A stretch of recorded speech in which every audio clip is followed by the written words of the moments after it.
Glória a Deus. E eu quero partilhar com vocês hoje no livro de Isaías 59, a palavra de Deus que diz assim: Eis que a mão do Senhor não está encolhida para que não possa salvar, nem agravados o seu ouvido para não poder ouvir.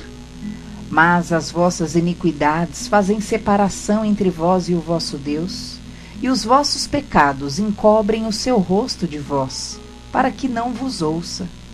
Porque as vossas mãos estão contaminadas de sangue, os vossos dedos de iniquidade.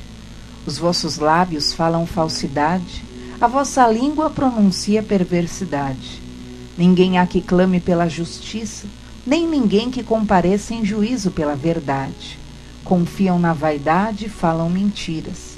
Concebem o mal e dão à luz a iniquidade. Chocam ovos de serpente e tecem teias de aranha.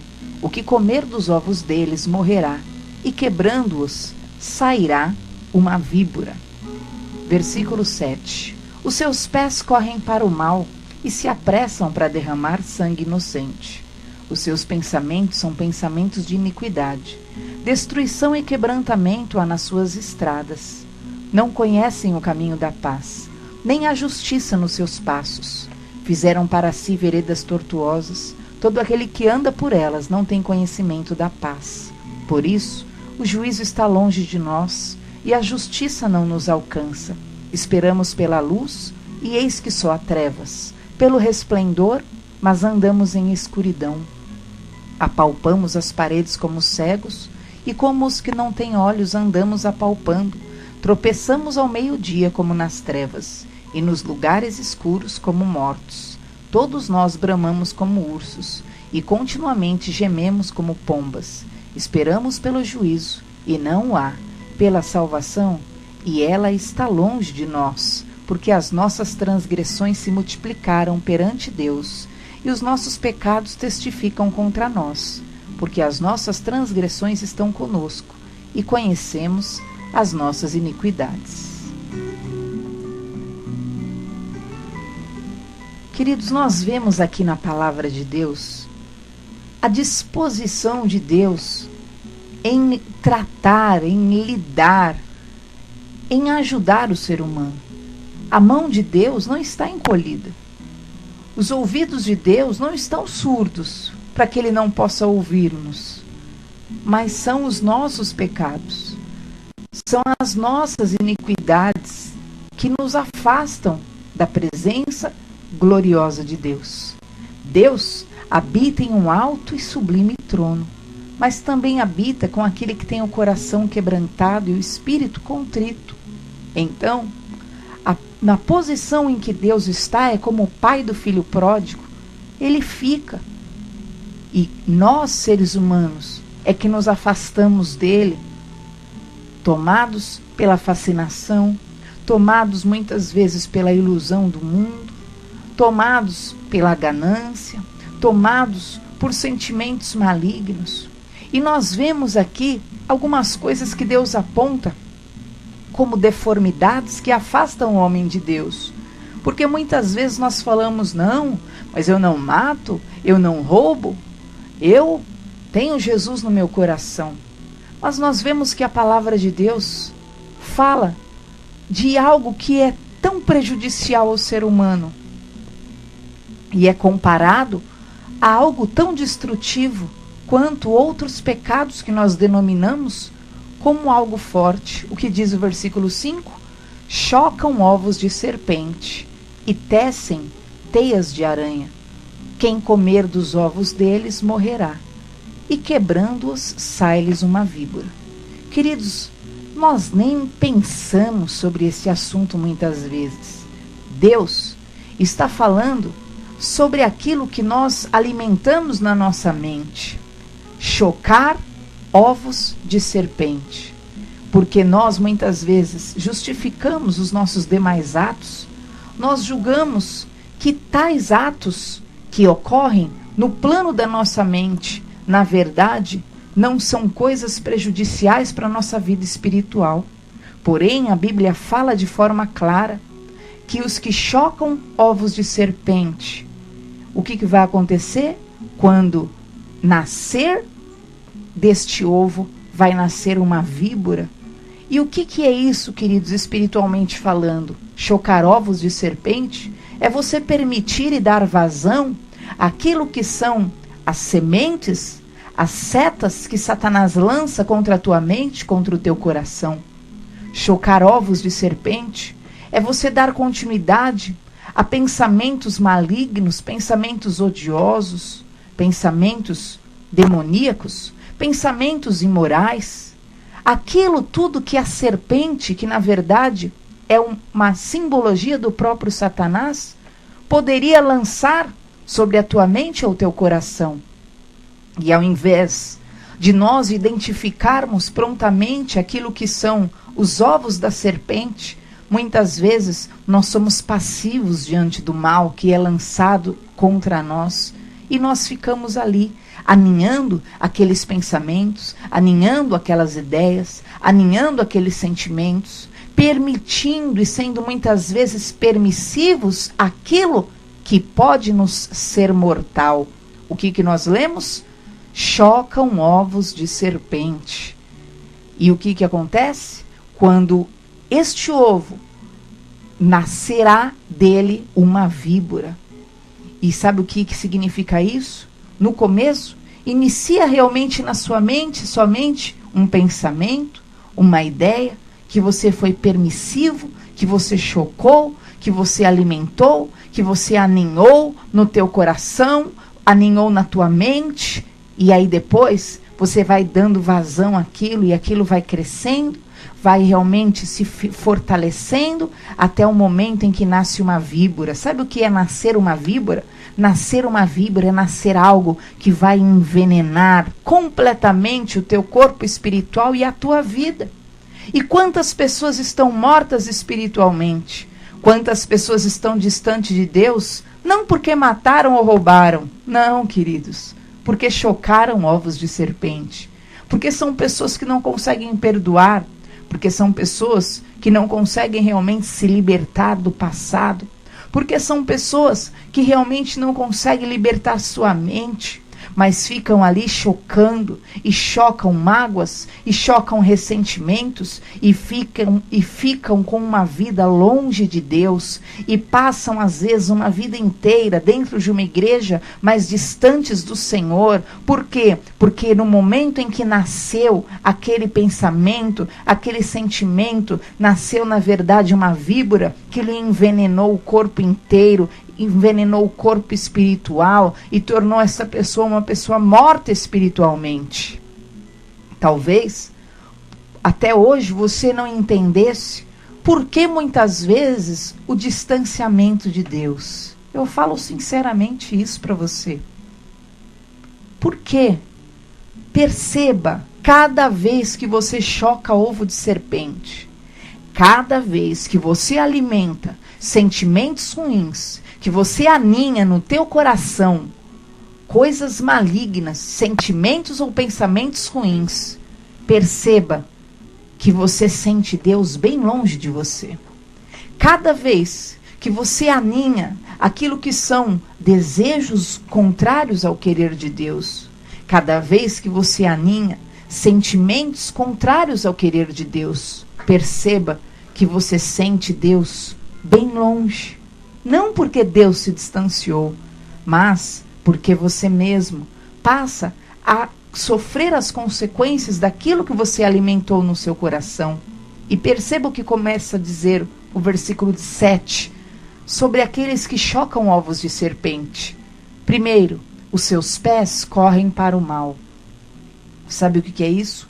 A pessoa passa a ser uma pessoa inclinada, não para se apressar para as coisas de Deus, não. A pessoa passa a ser uma pessoa inclinada para o mal, para a execução do mal. Sabe por quê? Porque ela está alimentando a sua mente, o seu coração de sentimentos ruins. Segundo, diz a palavra do Senhor, versículo 8, que tais pessoas não conhecem o caminho da paz. Você já lidou com pessoas assim? Que porque elas ficaram alimentando loucuras em sua mente, porque elas ficaram chocando deformações, porque elas ficaram chocando mentiras de Satanás, ressentimentos, elas ficaram totalmente atormentadas. E diz a Bíblia, no versículo 8, que quem choca ovos de serpente não conhece o caminho da paz. Aí fica uma pessoa perturbada, fica uma pessoa enlouquecida, fica uma pessoa totalmente atormentada, que até tira a paz de todos ao redor. Por quê? Porque na mente dela, ela está ali aninhando ovos de serpente. E sabe o que acontece? Diz então o versículo 8, que as veredas desta pessoa se tornam tortuosas. E todo aquele que anda por estas veredas não tem conhecimento da paz. Sabe o que é isso? A pessoa choca ovos de serpente. A pessoa aninha sentimentos, pensamentos, desejos ruins dentro de si. Automaticamente, ela vai ficar o quê? Perturbada. Porque a Bíblia fala que quem não perdoa fica na mão do atormentador. E aí o que acontece? As veredas dessa pessoa se tornam tortuosas. Os caminhos dela são difíceis. Os caminhos realmente são mais espinhosos. Não por aquilo que era simplesmente uma dificuldade comum, mas na verdade como resultado daquilo que está dentro da sua alma. E todo que andar pelas veredas tortuosas desta pessoa também não vai conseguir ter paz. Então, a pessoa não tem paz, não tem equilíbrio, porque ela alimenta sentimentos ruins, porque ela alimenta ódio, porque ela alimenta rancor, porque ela alimenta fobias, porque ela alimenta ovos de serpente.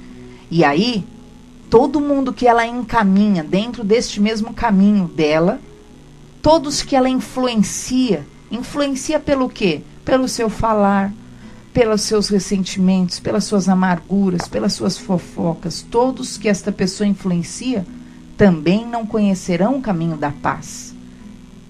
A outra característica ainda, que diz a palavra de Deus no versículo 9, que tais pessoas esperam a luz, e eis que só há trevas.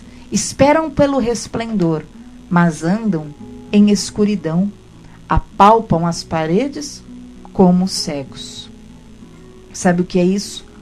A luz é Cristo Jesus. E quando você choca ovos de serpente, você precisa aninhar e abrigar tais ovos e sentimentos na escuridão e nas trevas.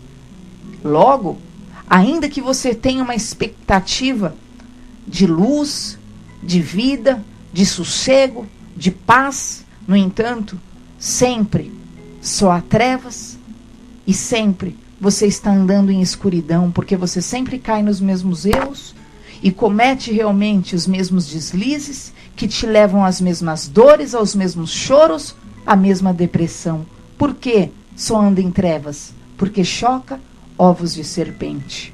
Uma outra característica de quem choca ovo de serpente, diz o versículo 11, nós bramamos como ursos e continuamente gememos como pombas.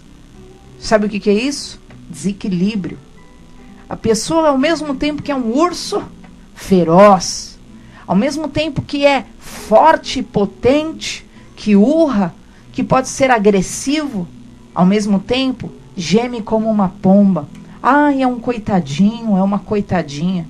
Ao mesmo tempo que tem capacidade das maiores agressividades, ao mesmo tempo que tem capacidade de soltar os maiores venenos, ao mesmo tempo geme como uma pomba. Oh, coitadinho de mim, tadinho de mim. Oh, eu sou tão coitadinho, e fica ali. Já viu um gemido de uma pomba, né? Fica glu-glu, né?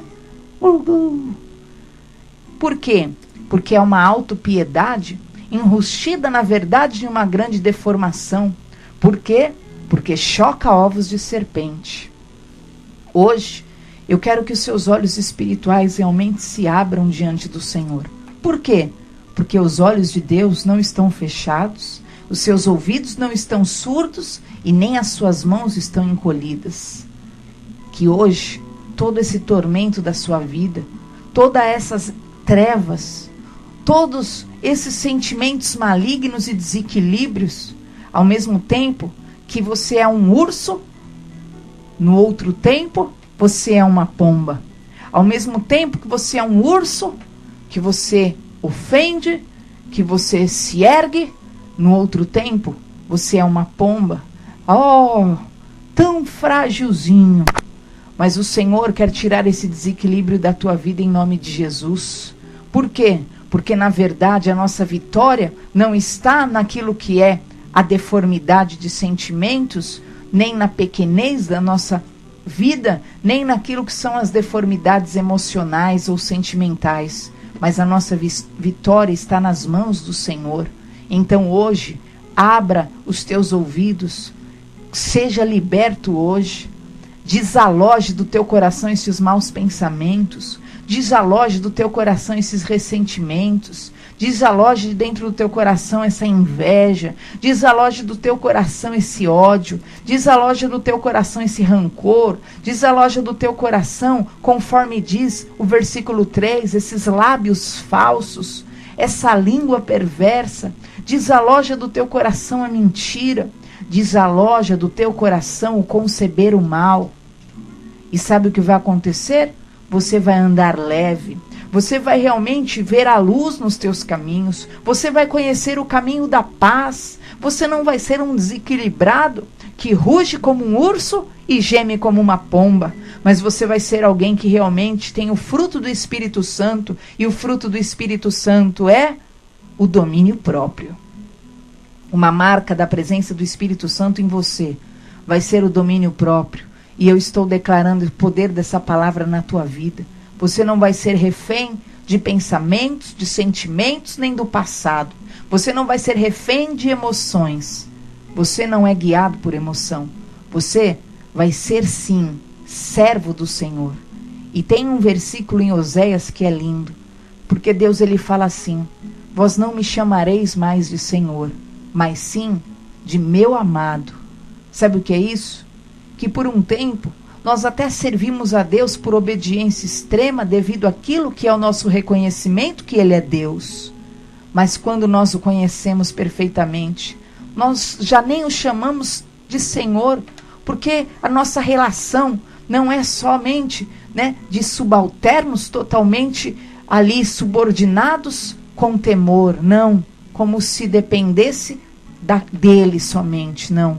A nossa relação é de filhos, a nossa relação é de noiva. E sabe o que é isso? Essa relação passa a ser de amor. Eu me submeto porque eu amo, eu me submeto porque eu adoro, eu me submeto porque eu sei que Ele é o meu Deus. E nós queremos e precisamos amar ao Senhor. Abra o seu coração hoje, porque Deus quer curar tuas entranhas, quer curar tua vida.